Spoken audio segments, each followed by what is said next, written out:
வணக்கம், வாழ்க நலம். இன்றைக்கி என்ன பார்க்க போகிறோம்னா, பெண்கள் நான் சொல்லக்கூடிய இந்த சில கடமைகளை தவறாமல் செய்தால் அவர்களுடைய வாழ்க்கை மிக பிரமாதமாக, அதாவது உயர்ந்த நிலையில் போகும். அதை நீங்கள் தொடர்ந்து செய்துட்டு வந்தால் அது என்ன அப்படிங்கிறத பார்க்க போகிறோம். அதுக்கு முன்னாடி ஒரு விஷயம் என்னென்னா, சாயந்தரம், அதாவது நைட் நம்ம வீட்டில் எல்லாருமே வெளியிலலாம் போய்விடுவோம், வந்துடுவோம். நைட்டு மட்டும் எல்லோரும் ஒன்றா சாப்பிட்ற மாதிரி அரேஞ்ச் பண்ணிக்கிங்க. காலையில் மத்தியானம்லாம் ஆஃபீஸ் போய்விடுவோம், ஸ்கூல் போய்டுவாங்க. நைட்டில் எல்லோரும் வீட்டில் இருக்கவும் ஒன்றா உட்காந்து சாப்பிட்றதுக்கான முயற்சி எடுங்க. அந்த நேரத்தில் செல்ஃபோனையும் எடுத்து ஓரம் வச்சுருங்க, டிவியும் ஆஃப் பண்ணிவிட்டு சாப்பிட்டிங்கன்னா சாப்பாட்லேயும் ஒரு நல்ல கவனம் இருக்கும், ஒரு நிறைய விஷயத்தை பகிர்ந்துக்கிறதுக்கும் நல்லாயிருக்கும். இதெல்லாம் ஒரு முக்கியமான ஒரு விஷயம். இதெல்லாம் கடைப்பிடிச்சிங்கன்னா குடும்ப சுபிட்சமாக இருக்கும் அப்படின்னு சொல்லிட்டு நாம் இந்த பெண்களுடைய விஷயத்துக்கு போயிடலாம். அதாவது பெண்களுடைய வாழ்க்கை மிக உயர்ந்த ஒரு வாழ்க்கையாக இருக்கும். பெண் அப்படிங்கிற ஒரு பிறவியே இறை பிறவி, அதாவது தெய்வீகமான ஒரு பிறவின்னு சொல்லுவோம். வழக்கத்தில் கூட ஒரு வார்த்தை உண்டு, அதாவது கடவுளை வேண்டி பிறக்கிறது பையன். ஒரு பையன் வேணும்னா கடவுளை வேண்டி பிறப்பானா, கடவுளை வேணும்னா அப்படி ஒரு நம்ம வீட்டில் ஒரு வாரிசு பிறக்கும். ஆனால் பெண்கள் எப்படின்னா கடவுளே பிறந்ததாக சொல்கிறாங்க. கடவுளே நேராக பிறந்துட்டு அது பெண்ணா, வேண்டி பிறப்பது தான் ஆண்கள் அப்படின்னு பாருங்கள். அது எப்படி கொண்டு போகிறாங்க பார்த்தீங்கன்னா, அப்போது பெண்கள் எல்லாம் தெய்வங்களுக்கு சமமானவர்கள். சரி, அவங்க எப்படி இருந்தால் உயர்ந்த நிலையில் அவங்களுடைய வாழ்க்கை சிறப்பாக இருக்கும், நல்லா படிக்கணுன்றது ஒரு முக்கியம், அதில் மாற்று கருத்து இல்லை. ஆனால் அவர்களுடைய வழக்கத்தில் இப்படி இருந்தால் அவர்கள் உயர்ந்த நிலைமைக்கு போவாங்க அப்படின்னு சாஸ்திர சம்பிரதாயங்கள் இருக்குது. சரி, என்னென்னு பார்ப்போம். ஒரு 2-3 பார்ப்போம். முதல் விஷயம், பெண்கள் கண்டிப்பாக காலையில் சூரியன் பலம் பெறுவதற்கு முன், அதாவது பலம் பெறுற நேரத்தில்னா ஒரு உதாரணத்துக்கு ஒரு 9-9:30 மணி, சூரியன் 6 மணி 6:30க்கு வந்துடும். அது பலம் நல்லா ஸ்பீடு வர்றதுக்கு, அந்த சூடு வெளியில் வர்றதுக்கான டைமு ஒரு 9-9:30க்கெலாம் அப்படியே கொஞ்சம் சூடு வர ஆரம்பிக்கும் இல்லையா. அந்த பலம் பெறுவதற்கு முன்னாடி குளிக்கணும்.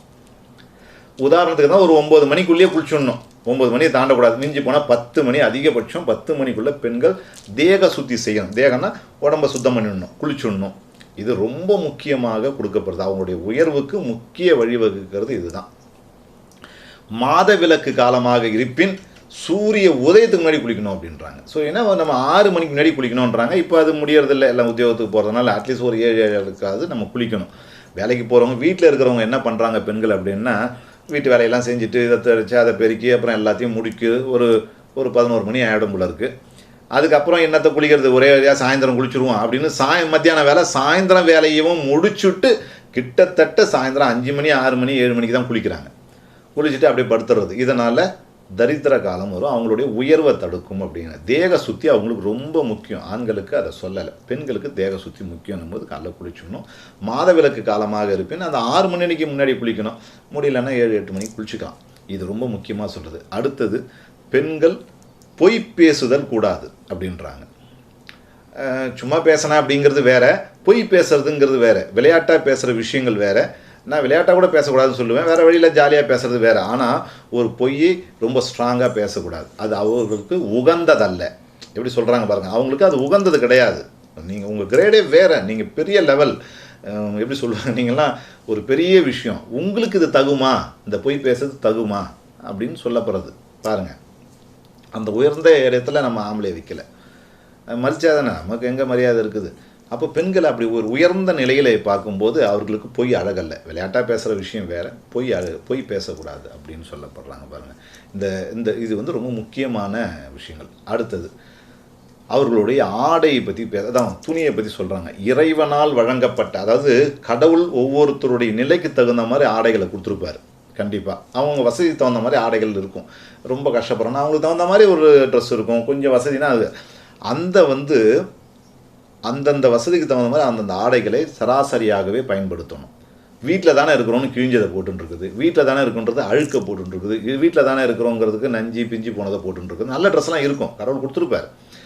அது மாதிரி நல்ல உடைகளை போட்டுக்கணும்.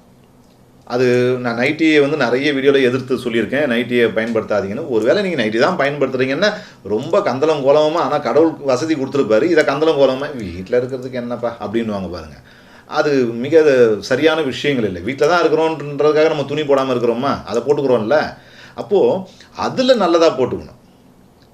ஏன்னா பெண்கள் என்றைக்கும் அழகானவர்களாகவும் அம்சமானவர்களாகவும் காட்சி, அதாவது எப்படி சொல்கிறது, அனுகிரகத்தை கொடுக்குறவங்களாகவும் இருக்கணும். எந்த நேரத்தில் பார்த்தாலும் அவங்க நல்லா தெரியணும். ஒரு மங்களகரம்னு சொல்லுவோம் இல்லையா, அது தெரியணும்.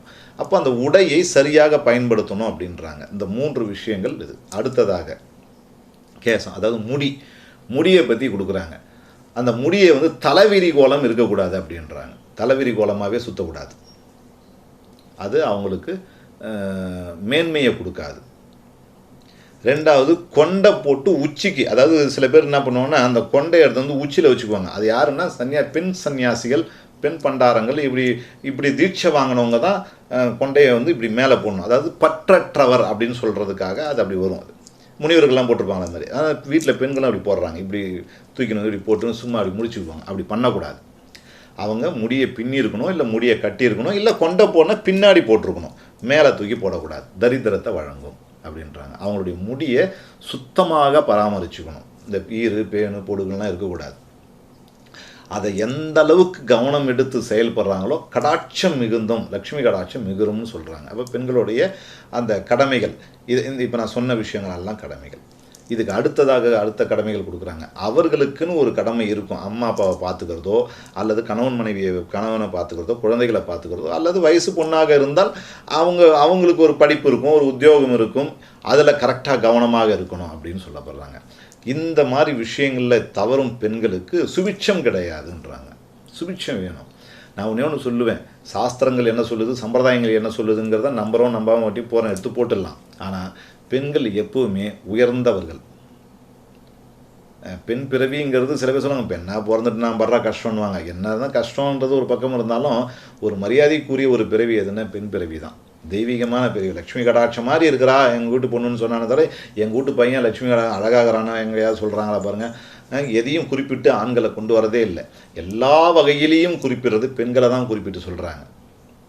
அவங்க மகராசி அப்படின்லாம் சொல்லப்படுற வார்த்தையிலெல்லாம் பெண்களை அதிகமாக குறிக்குது. அப்போ அவங்க இறைவனுக்கு ஈடானவர்களை நீங்கள் எந்த நேரமும் உங்களை சுத்தமாகவும் அழகாகவும் தனித்துவமாகவும் அப்படி கொண்டு வாங்க. அப்படி இருந்தால் அது சிறப்பு மிக்கதாக இருக்கும். பெண்கள் இப்படி நான் சொன்னபடி செய்தால் உங்களுடைய வாழ்க்கை ஒரு பெண்மைக்கே ஒரு அதிதேவதையாக, அதாவது எப்படி சொல்லுவாங்க, எடுத்துக்காட்டாக இருக்கக்கூடிய நிலைமைக்கு வருவீங்க. நன்றி, வணக்கம்.